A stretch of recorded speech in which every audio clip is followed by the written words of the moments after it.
आज की इस वीडियो में आप लोगों के लिए लेकर आई हूँ governance and IT initiative order 3 object oriented programming viva से रिलेटेड डिटेल। इस वीडियो के अंदर कुछ सवाल थे जो कि मैंने स्टूडेंट से पूछे अपने ग्रुप के अंदर और उन्होंने इसके आंसर बाखूबी निभाए और कुछ कुछ ऐसे सवाल थे जो कि उनको समझ में भी नहीं आए, तो वो आज की इस वीडियो के अंदर मैं इन डेप्थ आपके लिए लेकर आई हूँ और उसकी एक्सप्लेनेशन भी साथ साथ आपसे बताऊंगी। तो चलिए विदाउट वेस्टिंग टाइम वीडियो की शुरू करते हैं एंड मैं आपको पूरा प्रोसेस बताती हूँ। एक एक करके मैं आपको सवाल बताती जाऊंगी जो कि आपको स्क्रीन पे नजर आएंगे और वर्बली उनके जवाब भी मैं आपको यहाँ पर देती जाऊंगी। तो आप चाहें तो कहीं पर आप इसको नोट डाउन कर सकते हैं। सबसे पहले सवाल मैंने पूछा कि क्लास वेरिएबल और डिस्टिंक्ट वेरिएबल में फर्क क्या होता है। देखिए, जब हम क्लास वेरिएबल बनाते हैं तो उसको सब ऑब्जेक्ट के लिए हमारे पास कॉमन होता है, जबकि हम जब इंस्टेंट वेरिएबल क्रिएट करते हैं तो वो हर वेरिएबल का अपना अपना क्रिएट आउट होता है। इसी तरीके से मैंने दूसरा सवाल पूछा कि स्टैटिक मेथड और क्लास मेथड में क्या फर्क है। क्लास मेथड बेसिकली अपने नाम से जाहिर है तो किसी भी क्लास के साथ लिंक होगा और हम इसमें सीएलएस का यूज करते हैं, जबकि जो स्टैटिक मेथड होता है वो किसी भी इंस्टेंस के साथ या क्लास के साथ लिंक नहीं होता। इस तरीके से मेरे पास तीसरा सवाल था, क्योंकि काफी ज्यादा जो है वो शोर आ रहा था सुपर क्लास में सुपर फंक्शन की कंफ्यूजन के अंदर, तो मैंने उससे रिलेटेड एक सवाल पूछने की कोशिश की जो ये था कि पाइथन में सुपर का यूज क्या होता है। देखिए, जब कोई आपको सुपर बोलता है ना तो super is mean that super class, we are not asking about the super function. जब वो कहेंगे सुपर फंक्शन तो सुपर फंक्शन की बात हो रही है, लेकिन जब वो बात करें सुपर की तो वो सिर्फ सुपर क्लास की बात हो रही है। तो जब हम सुपर की बात करते हैं तो पैरेंट क्लास का मेथड या कंस्ट्रक्टर कॉल करने के लिए हम सुपर का यूटिलाइजेशन करते हैं किसी भी पाइथन के प्रोग्राम में। ये सवाल ऐसे भी हो सकता है कि जी पाइथन के किसी भी प्रोग्राम में आप सुपर का यूज क्यों करते हैं, तो किसी भी पेरेंट मेथड के कंस्ट्रक्टर को कॉल करने के लिए हम इसका यूटिलाइजेशन करते हैं। देन हम सबसे ज्यादा ऑब्जेक्ट ओरिएंटेड प्रोग्रामिंग में एक लफ्ज लिखते हैं जो कि कहलाता है इनिट। अब ये जो इनिट का मेथड होता है ये क्या होता है और इसको हम कब चलाते हैं, तो कंस्ट्रक्टर होता है बेसिकली ये, तो जब भी हम ऑब्जेक्ट बनाते हैं तो ऑटोमेटिकली हम इसका यूटिलाइजेशन करते हैं। अगला क्वेश्चन था कि एग्रीगेशन एंड कंपोजिशन में आप फर्क बताइए। देखिए, कंपोजिशन की बात करें तो ये हमारे पास जो है वो क्या करता है ऑब्जेक्ट में, जब हम कंपोजिशन में पार्ट क्लास करते हैं ना ऑब्जेक्ट के बिना हम उसको चला नहीं सकते, लेकिन एग्रीगेशन में क्या होता है कि ये दोनों चीजें इंडिपेंडेंट होती हैं तो हम उसको आसानी से यहाँ पर यूटिलाइज कर सकते हैं। अगला सवाल था कि प्रॉपर्टी डेकोरेटर जो होते हैं वो उनका क्या यूज होता है। तो एट द रेट प्रॉपर्टी से जो हम फंक्शन एट्रीब्यूट डिफाइन करते हैं जैसे कि गेटर हो गया सेटर हो गया, वो सारी चीजें क्या होती हैं, वो सब जो है वो इनकैप्सुलेशन के अंदर हमारे पास यहाँ पर यूटिलाइज की जाती हैं।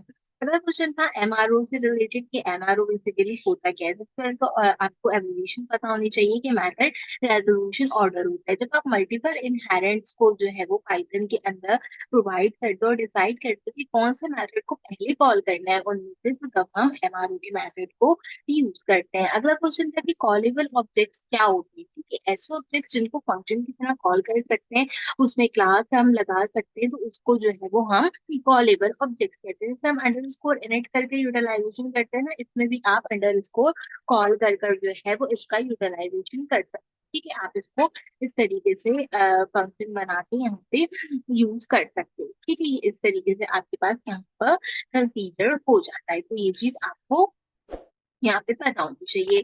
अगला क्वेश्चन था क्वेश्चन नंबर 9 के हम जो कस्टमर एक्सपेक्टेशन होती है वो हम क्यों बनाते हैं। अपने स्पेसिफिक एरर को क्लियरली डिफाइन करने के लिए हम कस्टम एक्सपेक्टेशंस का यूज करते हैं। देन था कि हमारे पास क्वेश्चन एसटीआर और रैपर के अंदर क्या डिफरेंस होता है। तो देखिए, एसटीआर यूजर फ्रेंडली डेटा के लिए यूज होता है। रैपर के थ्रू हम क्या करते हैं कि डेवलपर जितना भी डीबग डेटा होता है ना उसको हम जो है वो यहाँ पे अच्छी तरीके से यूटिलाइज करते हैं। ये बेसिकली बीच में और नहीं है, ये आप ऐसे लेंगे बैक सर्च करके। ठीक है, कि इन दोनों के बीच में क्या फर्क होता है। तो एसटीआर के अंदर हम जो है वो अपने फ्रेंडली डेटा को रखते हैं और जो हमारे रैपर होता है उसके अंदर हम अपने डीबग के जो हमारा व्यू होता है उसको कंसीडर करते हैं। फिर अगला क्वेश्चन था कि ओओपी का बेस्ट प्रैक्टिस प्रिंसिपल सॉलिड क्या होता है। तो सॉलिड स्मार्ट टूल है जो कि क्लीन और maintainable object oriented programming code बनाने में मदद देते हैं। आप सॉलिड का फुल फॉर्म भी पूछे जा सकते हैं, तो मेक श्योर कीजिएगा कि इसे भी लाजमी चेक कर लीजिए। तो अब अगला जो हमारे पास सवाल था ये थोड़ा सा डिफिकल्ट है, इसका आंसर भी मैंने आपके लिए स्क्रीन पे लिखा है, मैं आपको इस बारे में बता भी देती हूँ। हमारे पास यहाँ पे दो चीजें होती हैं, एक कहलाता है इटरेटर एंड एक कहलाता है इट रीड एबल, ठीक है? आपने इन दोनों चीज़ों के अंदर जो है ना वो डिफरेंस बताना होता है। दोनों मिलते-जुलते होते हैं लेकिन किस तरीके से काम करते हैं वो देख लेते हैं, ठीक है? इसका अप्रॉक्सिमेटली जो है वो 90% अवाम ने जवाब गलत दिया था, तो इसके बारे में बात करते हैं, ठीक है? देखिए जब हम इटरेबल की बात करते हैं तो वो ऑब्जेक्ट होते हैं जिसको आप लूप में चला सकते हैं, जैसे हम फॉर लूप में चलाते हैं। इसके अंदर इस ऑब्जेक्ट के अंदर इटर का मेथड यूज़ होता है जो कि एक इटरेटर की तरह हमारे पास यहाँ पे रिटर्न करता है। अच्छा इसकी एग्जाम्पल वैसी है जैसे हम कॉल बैक फंक्शन यूज़ करते हैं ना कि वो कोई ना कोई चीज़ रिटर्न करवाता है as a call back function, ठीक है? तो ये सेम वैसी वर्क करता है, ठीक है? अब इटरेटर वो ऑब्जेक्ट होता है जिसमें हम नेक्स्ट के मेथड को यूज़ करते हैं जो नेक्स्ट वैल्यू देता है जब तक आइटम खत्म नहीं हो जाए। आपको पता है ना कि फॉर लूप जब तक चलते रहेगा जब तक वो पूरा फिनिश नहीं हो जाता, तो वो वाला हिसाब जो है वो यहाँ पे कंटिन्यू होगा। अगर हम लिस्ट लेते हैं तो वो क्या होगी, वो यहाँ पे इटरेटेबल हो जाएगी। जब हम लिस्ट के अंदर लगाते हैं इस मेथड को तो हमें क्या मिलता है, एक-एक करके वैल्यू इसमें मिलने शुरू हो जाती है। तो ये बहुत बेसिक कॉन्सेप्ट है दोनों चीज़ों के बीच में। ये आपने जो है क्या कहते हैं इसको कंसीडर करना है। इस पर अगला सवाल था मेरे पास कि पाइथन का यूनिफाइड टाइप सिस्टम क्या होता है? तो बेसिकली पाइथन में सब कुछ ऑब्जेक्ट होता है इंक्लूडिंग इंटीजर, फंक्शन, क्लासेस जितनी भी चीज़ें होती है ना पाइथन के अंदर, तो वो जो है क्या कहते हैं सारी की सारी हमारे पास यहाँ पे ऑब्जेक्ट बेस्ड होती है। तो अगर आपसे पाइथन की कोई यूनिफाइड टाइप पूछे तो आपको बताना है कि वो ऑब्जेक्ट बेस्ड वर्किंग करता है। अच्छा थोड़े से एडवांस क्वेश्चन के बारे में भी हम बात कर सकते हैं यहाँ पे, तो उनके बारे में भी बात करेंगे बट उससे पहले हम यहाँ पे अपने मेटा क्लास की कुछ क्वेश्चन को चेक करते हैं।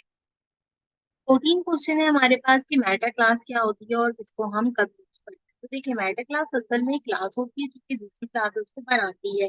मतलब जैसे हम ऑब्जेक्ट की क्लासेस क्रिएट आउट करते हैं ना वैसे ही उनके अपने अपने इंस्टेंस भी होते हैं, तो उसको हम क्या कहते हैं मेटा क्लासेस कहते हैं। अच्छा इसको इस्तेमाल कब करते हैं, इसको इस्तेमाल आप जब करते हैं जब आपने क्लासेस को का जो ओवरऑल बिहेवियर होता है ना उसको कंट्रोल करना, तो उसके लिए आप बेसिकली यहाँ पे मेटा क्लास का यूज करते हैं। एक सिंपल एग्जांपल बताती हूँ कि अगर आप चाहते हैं कि हर क्लास जो आपने बनाई है उसमें कोई ना कोई स्पेसिफिक मेथड यूज हो या कोई ना कोई स्पेसिफिक वैलिडेशन हम उसके अंदर करें, तो उसके लिए आप क्या कर सकते हैं मेटा क्लास का यूज कर सकते हैं जो ऑटोमेटिकली उस पे वर्क करती है। देन अगला सवाल मैंने पूछा था कि सिंगल टोन पैटर्न क्या होता है और इसका ओओपी में बेसिकली रोल क्या होता है। तो देखिए आप जब भी कोई लैंग्वेज पढ़ते हैं वो किसी न किसी डिजाइन पैटर्न पे वर्क करती है। तो इसी तरीके से सिंगल पैटर्न एक डिजाइन पैटर्न होता है जिसमें हम सिर्फ एक क्लास का एक इंस्टेंट ऑब्जेक्ट क्रिएट करते हैं। आप जितने भी क्लासेस बनाते हैं आप उनके सिंगल सिंगल सिंगल ऑब्जेक्ट्स जो है वो क्रिएट आउट करते हैं और उसको जितनी बार भी चाहो उतनी बार आप कॉल कर सकते हो। तो बेसिकली ये सिंगल पैटर्न हमारे पास कहलाता है, ठीक है? इसके साथ-साथ क्या होता है कि जब हमें इंश्योर करना होता है कि हमारे प्रोग्राम के अंदर किसी भी किस्म के जो रिसोर्सेज़ वगैरह हैं, उनको हम कंट्रोल कर सकें या अपने डेटाबेस के कनेक्शंस को जो है वो हम अच्छे तरीके से कंसीडर कर सकें, तो उस वक़्त हम बेसिकली इसका अपने पास यूटिलाइज़ेशन करते हैं।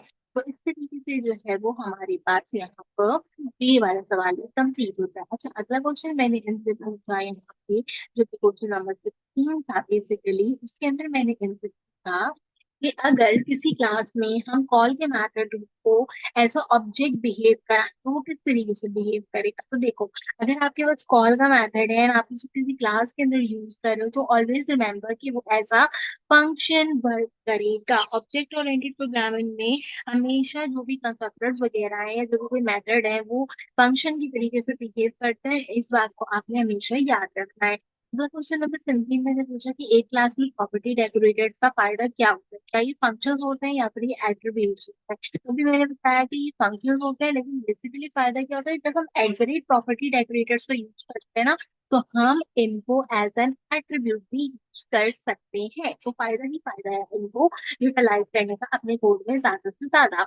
अगला सवाल मैंने क्वेश्चन नंबर 18 पूछा कि पाइथन में मल्टीपल इनहेरिटेंस हो और दोनों पेरेंट क्लास में सेम मेथड हो तो कौन सा मेथड कॉल होगा। अभी मैंने आपको चीज बताई थी ये कहलाती थी एमआरओ को आप खुद डिसाइड कर सकते हो कि आपने कौन से मेथड को कब कॉल करना है। तो मल्टीपल इनहेरिटेंस होगी तो एमआरओ कॉल होगा एंड उसके थ्रू आप इसको डिफाइन करोगे। देन अगला क्वेश्चन है हमारे पास यहाँ पे कि अगर आप मेथड का एक्सेस देना है लेकिन उसे मॉडिफाई भी करना है फ्यूचर में तो क्या गेटर और सेटर की मदद से हम ऐसा कर सकते हैं। तो हाँ हम कर सकते हैं, हम इसके लिए इनकैप्सुलेशन की जरूरत पड़ेगी क्योंकि मैं अपने वैल्यूज को गेट भी कर सकती हूँ और इसको जो है वो सेट भी कर सकती हूँ और गेट और सेट करने के साथ साथ उनको मॉडिफाई भी कर सकती हूँ। अगला क्वेश्चन मैंने पूछा एनसे के फैक्टर पैटर्न हम कब यूज करते हैं और ये ऑब्जेक्ट क्रिएशन को कितना फ्लेक्सिबल बनाता है। ठीक है, जब हम इनपुट के अपने बेसिक ऑब्जेक्ट बनाते हैं ना डायनामिकली, तो ये बेसिकली फैक्ट्री पैटर्न के ऊपर वर्क करते हैं। अभी मैंने आपको चीज बताई थी जो कि था सिंगल पैटर्न। ठीक है, उससे मिलता जुलता एक और चीज है जो कि कहलाता है हमारे पास यहाँ पे फैक्ट्री पैटर्न। तो उसके अंदर हम क्या करते हैं कि डायनामिकली अपने ऑब्जेक्ट्स को क्रिएट आउट करते हैं। देन मैंने इनसे पूछा कि मेटा क्लास का काम क्या होता है पाइथन ओपीट में, क्या ये रोजाना यूज करते हैं, मतलब हम हर वक्त क्या मेटा क्लास को यूज करते रहते हैं। तो मेटा क्लास मैंने आपको प्री डिफाइन करके बताया कि होती क्या है, और हम इसको एडवांस कंट्रोलिंग के लिए बेसिकली यूज करते हैं। मेटा क्लास को हर वक्त हर प्रोग्राम के अंदर यूज नहीं करना चाहिए। मतलब देखने में तो बहुत ही फैंसी लगता है कि मैंने अपने प्रोग्राम में मेटा क्लास यूज किया है, बट स्टिल आप इसको हर प्रोग्राम में मत यूटिलाइज करें, वहां यूज करें जहाँ इसकी सिर्फ और सिर्फ आपको नीट है। आपको कैसे पता चलेगा कि कोई ऑब्जेक्ट जो है वो वेरिएबल है बिना किसी लूप को चलाए।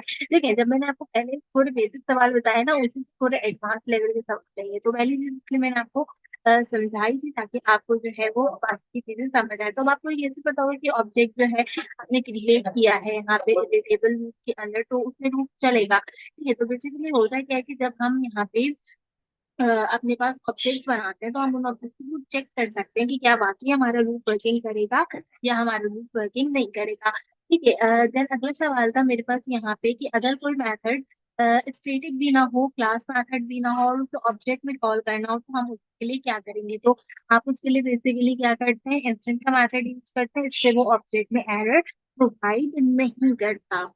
24 क्वेश्चन है अप्रोक्सीमेटली हमारे पास यहाँ पे कि अगर हम न्यू का मेथड ओवरराइड करते हैं तो उसका इम्पैक्ट क्या होगा ऑब्जेक्ट क्रिएशन के ऊपर। ठीक है, ऑब्जेक्ट क्रिएशन होने का प्रोसेस ना बिल्कुल कंट्रोल होता है। तो सबसे पहले हमारे पास न्यू चलता है एंड देन हमारे पास इनिट चलता है। अगर मेरे पास दो चीजें हैं ना एक प्रोग्राम के अंदर, मैं न्यू का यूज भी कर रही हूँ और मैं इनिट का यूज भी कर रही हूँ, तो इसमें से दोनों में सुपीरियर कौन सा, सुपीरियर होगा न्यू।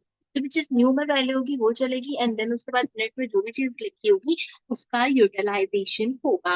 अगला सवाल मैंने इनसे पूछा कि क्या एक एब्स्ट्रैक्ट क्लास को हम ऑब्जेक्ट बना सकते हैं या फिर हम उसको ऑब्जेक्ट जो है वो नहीं बना सकते। तो बेसिकली हम उसको ऑब्जेक्ट नहीं बना सकते, क्यों? क्योंकि उसमें एब्स्ट्रैक्ट के मेथड का यूटिलाइजेशन किया जाता है। तो इसके थ्रू जो है वो आप इसे और एब्स्ट्रैक्ट के क्लास को ऑब्जेक्ट में कन्वर्ट नहीं कर सकते। ठीक है, स्टैटिक मेथड में हम सेल से सीएलएस का यूज कर सकते हैं, नहीं हम उस मेथड में यूज नहीं कर सकते क्योंकि वो इंडिपेंडेंट होता है और क्लास और इंस्टेंट दोनों जो है वो अलग अलग वर्किंग हमारे पास करती हैं। देन मैंने इनसे अगला सवाल पूछा जो क्वेश्चन नंबर 27 था कि पाइथन में सुपर का एग्जैक्ट रोल क्या है पाइथन में। बेसिकली सुपर जो आप यूटिलाइज कर रहे हैं, चाहे सुपर क्लास में कॉल कर रहे हो या सुपर जो है वो फंक्शन में कॉल कर रहे हो, कॉल करने का रीजन बेसिकली क्या है। देखो, कॉल करने का रीजन होता है कि आप अपने पेरेंट जो आपकी क्लास है उसको यहाँ पे कॉल करें। देखिए, एक ऐसी सिचुएशन बताएं जिसमें सिंगल पैटर्न हम यूज कर सकें। ठीक है, अब यहाँ पे क्या है कि जो सिंगल पैटर्न है बेसिकली उसकी आपने एक एग्जाम्पल देनी है। तो आप डेटाबेस कनेक्शन जो क्रिएट करते हैं उसमें आप लॉजिकली इस सर्विस का यूटिलाइजेशन कर सकते हैं आसानी से। ठीक है, अगर आप इस प्रोजेक्ट में टाइटली इनकैप्सुलेशन चाहते हैं तो क्या आप एक्सेस मॉडिफायर का यूज कर सकते हैं प्राइवेट करके या पब्लिक करके। तो हाँ, आप कर सकते हैं क्योंकि हम वहाँ पे क्या होता है कि प्राइवेट मॉडिफायर्स को भी बाहर की तरफ से टाइटली यूटिलाइज करके इसको कंसीडर कर लेते हैं अपने प्रोग्राम में, और अगर यूज करना चाहें तो यूज भी कर सकते हैं। Last but not the least मैंने इनसे पूछा कि क्या पाइथन में मेथड ओवरलोडिंग सपोर्ट है जैसे जावा में होती है। तो डायरेक्ट नहीं होती, लेकिन हाँ डिफॉल्ट आर्गुमेंट के थ्रू आप जो है वो मेथड ओवरलोडिंग का यूज कर सकते हैं। देखिए, जब आप सर्वाइवल ये आता है ना, तो इसी तरीके के सवाल पूछे जाते हैं जो कि मैंने इस वीडियो के अंदर आपको डिफाइन किया। मैं अपने स्टूडेंट से भी मैंने कुछ इस तरीके के सवाल आपको पूछा ताकि जो भी कोर कॉन्सेप्ट है ना आपके वो क्लियर हो। छोटी छोटी चीजें, ऑब्जेक्ट ओरिएंटेड प्रोग्रामिंग क्या होती है, मेटा क्लास क्या होती है, आप ओओपी में कौन कौन सा मेथड यूज करते हैं, वो सब सवाल बहुत अच्छे होते हैं। उस तरीके के सवाल भी पूछे जाते हैं, लेकिन ज्यादा जो सवाल पूछे जाते हैं ना वो इस तरीके की चीजें आपसे पूछी जाती है। तो उम्मीद करती हूँ कि ये वो सवाल आपसे जो मैंने अपने स्टूडेंट से पूछे थे उनको तो काफी पसंद आया, उनको काफी मजा भी आया इसका जवाब देने में। बहुत सारे लोगों के लिए बहुत सारी चीजें बहुत नई नई थी, आप लोगों के लिए शायद बहुत सारी चीजें बहुत नई होंगी, लेकिन ये है कि नॉलेजेबल होंगी एंड आपके नॉलेज में इजाफा ज़रूर हुआ होगा। कोई रिक्वेस्ट होगी तो कमेंट सेक्शन में ज़रूर बताइएगा। ऑब्जेक्ट ओरिएंटेड प्रोग्रामिंग से रिलेटेड क्लासेस व फंक्शन की वीडियोस मौजूद हैं। इसके साथ-साथ मेरी 50 जो है वो मिनट की क्लास थी ऑब्जेक्ट ओरिएंटेड प्रोग्रामिंग की 100 जिसमें मैंने थोड़ी-सी चीज़ें इन डेप्थ जो है वो डिस्कस की है। अगर आप चाहें तो उसे भी चेक आउट कर सकते हैं। तो उम्मीद करती हूँ कि ये वीडियो आपको पसंद आई होगी। फर्दर इसी तरीके से आपके वाइवा होते रहेंगे। अगर मुझे लगा कि और वीडियोस आपके साथ शेयर करनी चाहिए तो ज़रूर करूँगी। लेकिन अगर नहीं हुआ तो डेफ़िनेटली नहीं करूँगी। लेकिन उम्मीद करती हूँ कि ये वीडियो आपको पसंद आई होगी। आज की वीडियो के लिए बस इतना ही। आपसे मुलाकात करूँगी अगले वीडियो में किसी और ऐसे टॉपिक के साथ। तब तक के लिए मुझे दीजिए इजाज़त।